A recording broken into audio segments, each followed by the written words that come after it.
Hey, what's up, guys? It's Rob with Rob Does REI. I just this week closed on a property, a rental property in Texas that I'm super excited about.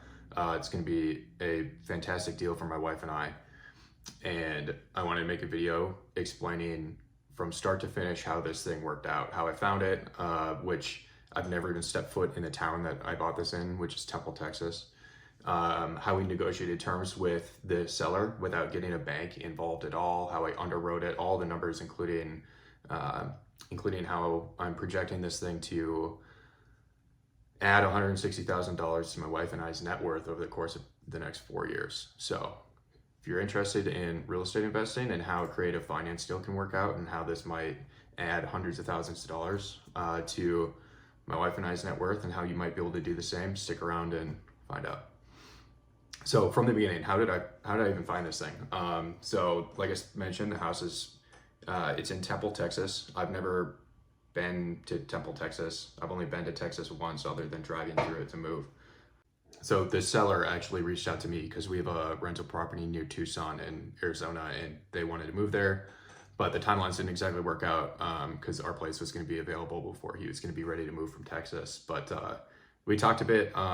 He had some questions about real estate investing, so we developed some rapport. We talked off and on for a few months, but a few months later, I was scrolling Zillow, as I do like daily, and his house is still up for sale. So I messaged him and I was like, hey, have you thought more about like finding a creative solution to sell this house, kind of like we talked about a few months ago? And he's like, yeah, sure. His house wasn't selling as quickly as he had hoped. Because they had it priced too high on Zillow. I think when I reached out to him, it was priced at like 470 something, like 475, and that was after a couple of price cuts. So it wasn't selling, and a storm had just gone through the town and had tore up his roof, tore up some of the windows, his garage door, his siding. There was some damage done, so his house wasn't exactly show ready.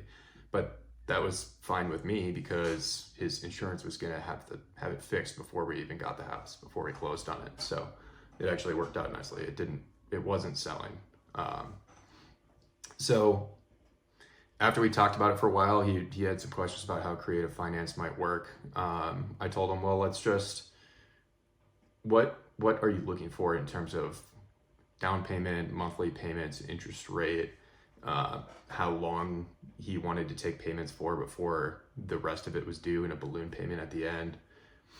And once I got some initial details from him, I told him, cool, I'm gonna do some underwriting, I'm gonna do some analysis to see what I could offer you for it, and try to align it with your priorities. And he actually didn't even care about making any interest on any money I was giving him, which was my first indicator that this might be a deal where we can work out a mutually benefiting solution. So I went to my office, I crunched some numbers, I gave him 3 options, essentially. I was like, hey, if you will take $0 down and I will give you a monthly payment, and in 4 years I'll balloon it and give you the rest of everything I owe to you, I will pay you this much total top line price for the house. If you want a really high down payment, I will offer you less for the house because now I have to come up with a down payment and I have to lock up more of my money earlier in this process. So it's a worse deal for me. So I'm going to offer you less, but you get the benefit of a higher down payment. And then I gave him one in the middle. He actually ended up going with he wanted the one with the higher down payment. That was important to him because he was going to use the money for some investment that he has going on in Arizona or something. I don't know. I don't care. But I didn't have the $90,000 he wanted as a down payment. But we had a handshake deal. The deal was going to work out well for the both of us, and I was going to figure out how to find $90,000 to give him by the time we closed, which I think we set it for like 6 weeks later, which ended up being this week. But one of the big hurdles to a deal like this, which it ended up being a wrap deal, a wraparound mortgage, which if you don't know what that is, it's where the seller actually does have a normal traditional mortgage with a bank, but we are doing a form of seller financing called a wraparound mortgage, where I pay the seller pays his normal mortgage, but I own the property. Now, a danger with this is banks don't like that. Banks lent to the seller. They have not screened me, the buyer, so they don't want to take on the risk of me defaulting on payments to the seller, even though I own the home and the seller is still on the hook for the mortgage to the bank. So it's a weird thing that banks don't like. They almost never call loans due, but they can. So I didn't want to run the risk of the bank calling the loan due, and the seller was actually comfortable with like hiding this from the bank, but I was like, this could put us in it's possible to put us in hot water later. So I encouraged him to call the bank, get permission, and he did, and the bank actually is fine with it, which is surprising. I want to know what bank he used, because that's awesome. But bank gave us permission to do a wraparound mortgage, and they didn't have to look into my finances at all. They just gave him a thumbs up. I assume just because he's well qualified to pay the mortgage, even if the buyer was to default, which I'm not. But anyways, bank gave us permission to do a wraparound mortgage, which is a huge deal.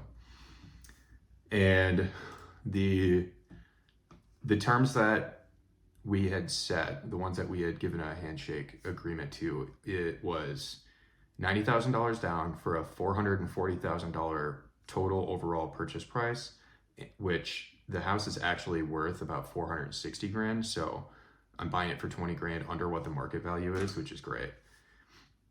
And $1,775 each month to him.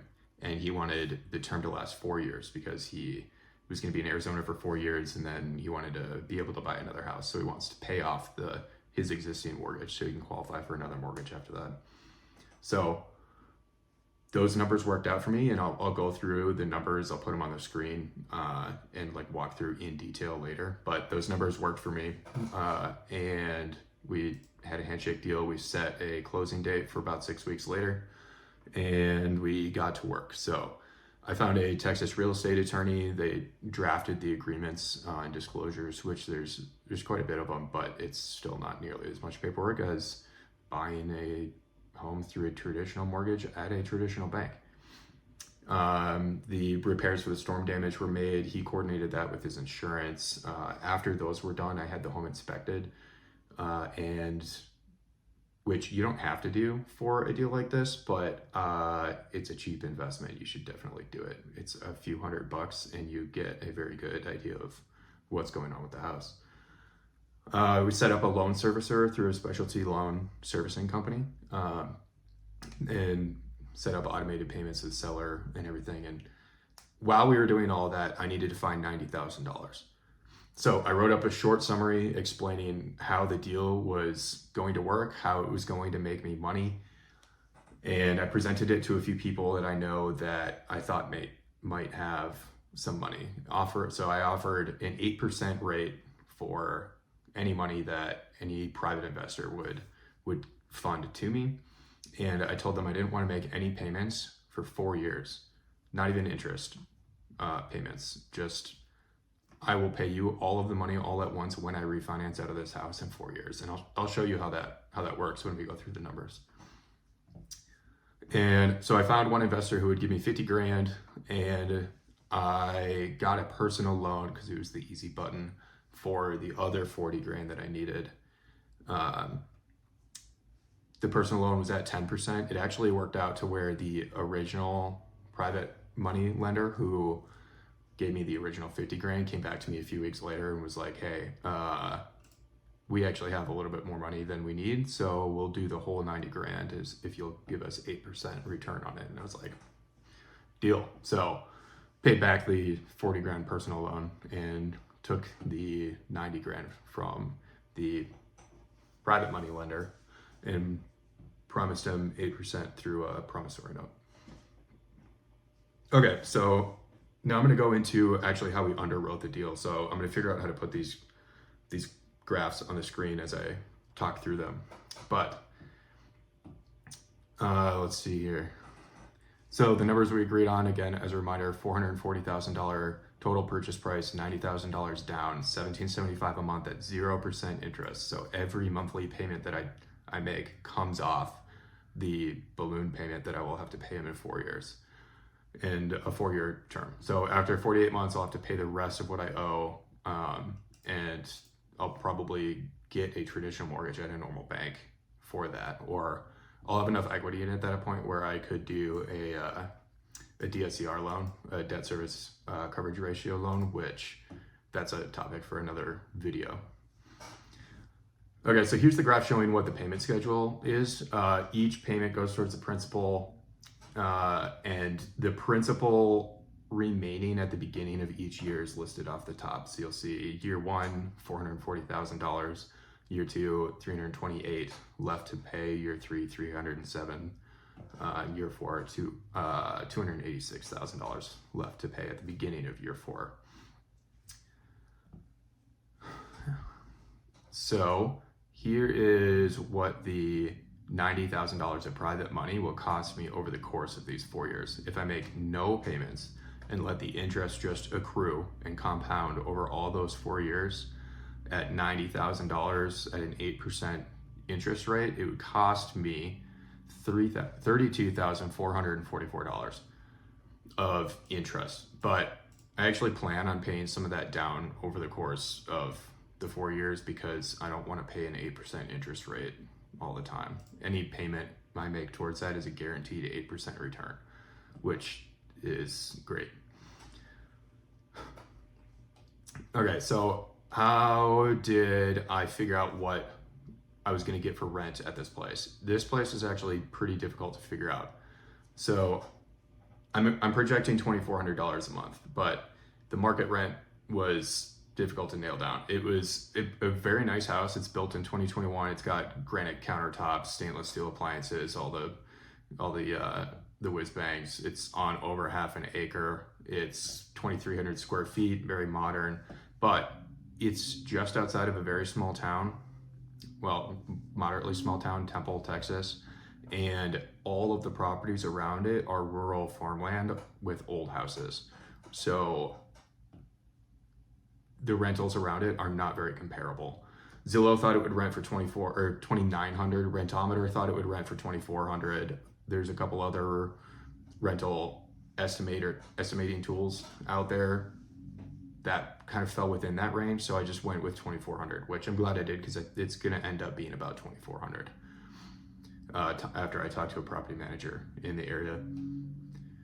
So, all right, here are the variable costs that I'm projecting for the property. I am estimating these lower for this property than I do for most properties, just because it's a very new house, and a lot of the major expenses right now, like the roof, the garage, the siding, the windows, are all getting replaced before closing, so they're going to be brand new. So I'm only estimating 5% of the rent price for those, which comes up to, and same thing with repairs and vacancy. CapEx, if you don't know, that's capital expenditures. That's your big ticket items like the roof. Repairs are, various maintenance things. And vacancy rate is the time that your rental property is going to be empty, and you price that into your pro forma, essentially, too, because it's lost revenue. So you treat it as an expected expense. Here are the fixed costs that are listed as totals of what they would cost me for all 4 years. They come out total to about $760 a month. I set the property management fee at 11%, which most of you will think is weird because most of them charge 8, 9, 10%. But the property management company I'm going with charges 9%, and there's a few extra random fees like a leasing fee and whatever. So I just estimated that to be about an extra 2% on top, just to make the math easier. I made it a flat 11%.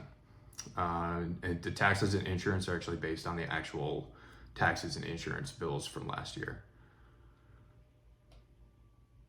All right, here's the pro forma cash flow, which is what I'm expecting. I listed both the estimated and the phantom cash flow, which phantom cash flow does not consider any of the variable expenses. It assumes nothing is going wrong with the property, essentially. It's occupied, nothing's breaking down, you don't have to replace a roof, etc. But the actual expectation, the one that you plan with, includes the variable expenses. So some of you are going to point out that I'm actually projecting a negative actual cash flow over the course of the entire 4 years, and you're gonna freak out. I'll do another video on why I'm okay with this at this stage of my professional career and real estate investing career.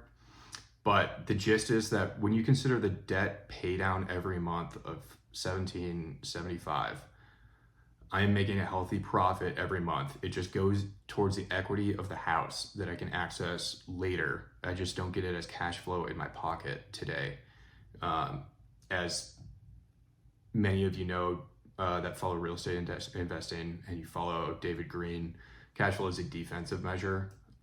I don't need cash flow right now. My investing style at this stage is net worth investing. I want to maximize the change to my own net worth over the course of my investment because I don't need the cash flow right now.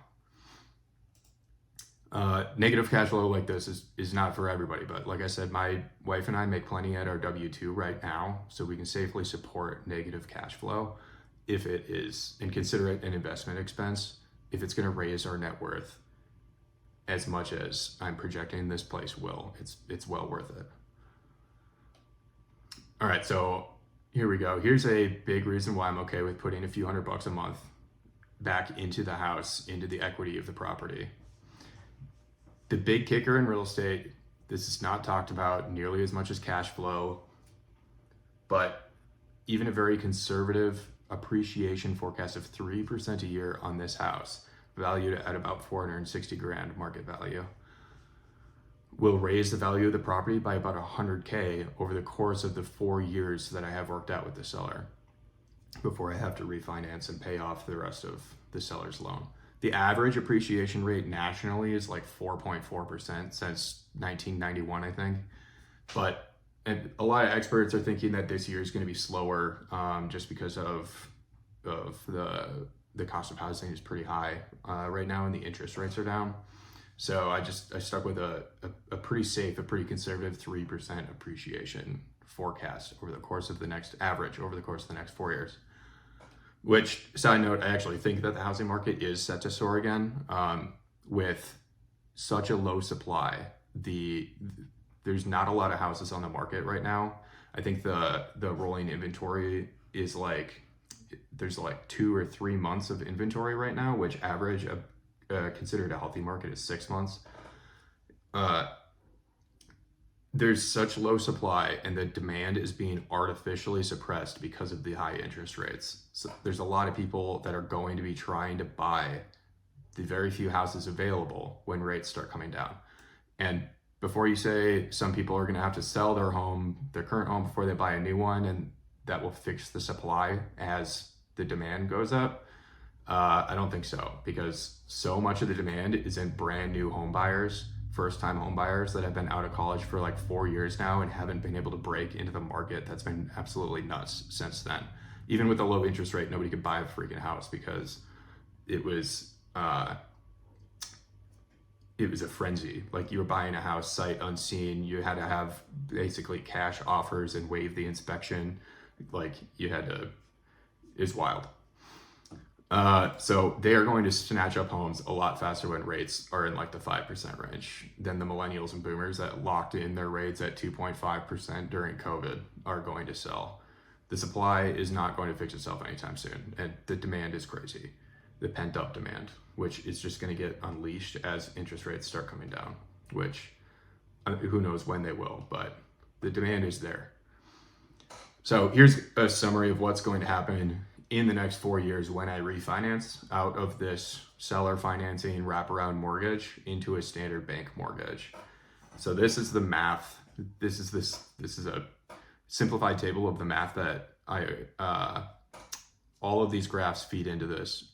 All of these tables feed into this summary, which tells me it's a good deal. So There'd be about 265 grand left to pay off, but the estimated value based on that 3% appreciation rate that we talked about is going to be it's going to make the house worth 560 grand. 75% of the total value of the house is probably what the bank will give me as a mortgage, which would be the same as it'd be the same as making me give a 25% down payment on an investment property. So the bank will probably give me they'll lend me $422,000 as 75% of the value of the house. That $422,000 minus the 265 grand that I still owe the seller gives me $157,000. That is the difference that I could take out as cash. But that cash will be used to pay off the private money lender, which would be a total of $122,000, which is the $90,000 principal plus the 8% interest over the course of the 4 years, which was like $32,000 something dollars. And that leaves me with about 35 grand left over. When you add in all of the fixed, projected, and variable, or the fixed and projected variable expenses and the rents received over the years, it adds to a net of $20K cash pulled out. That $20,000 plus the 25% equity that is still left in the property is the total change in net worth that this property will bring my wife and I by the end of these 4 years. And that change is just shy of $161,000. So I'm okay putting a couple $100 into this house for 4 years while my wife and I make good W-2 money to change her net worth by $161,000. And one final point for all you appreciation doubters there, I ran the same calculation for if there was literally zero appreciation for the entire 4 years, like the house 4 years from now is still worth 460 grand with all the same projected expenses and rents, and it still nets us $61,000 in net worth growth. We just don't get any spendable cash from it unless we decided to sell the house. In fact, we'd have to put some money into it when we closed and paid the seller off in 4 years. But if I'm not seeing appreciation for some reason, 0% appreciation for 4 years, we'll plan for that. All right, that was the summary of this deal. If you guys found it interesting and you want to hear more real estate stories like this, hear about my other 3 deals, then follow me. Peace.